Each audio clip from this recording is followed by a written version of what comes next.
तर एखाद्या देशाची जर समजा आपण संकल्पना जर केली, त्या देशातली भौगोलिक दृष्टी सारखी असली पाहिजे, तिथले लोक एका जातीचे असले पाहिजे, किंवा तिथली जी राजकीय परिस्थिती, तिथली बोलीभाषा, तिथलं राहणं, तिथलं खाणं एक समान असलं पाहिजे, तर आपण त्या देशाची संकल्पना आपल्या डोक्यात आणू शकतो. भारतासारख्या देशामध्ये अनेक भाषा, अनेक जाती, अनेक धर्म, अनेक प्रकारची भौगोलिक दृष्टीता विविधता आहे.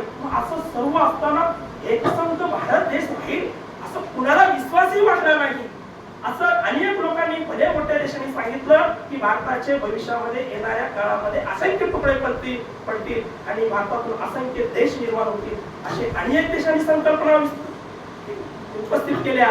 पण आज 75 वर्ष झाल्याच्या नंतर पण मी अभिमानाने सांगू शकतो की या भारत देशामध्ये एक सुद्धा तुकडा पडला नाही. त्याचं कारण आहे संविधान. या संविधानाला तुम्हा आम्हाला जाती धर्मातला जो काही भेद आहे तो बाजूला करतो आणि तुम्हा आम्हाला सर्वांना एकसंध ठेवण्याचं काम करतो, तो भारतीय संविधान करतो, तो भारतीय राज्यघटना करते.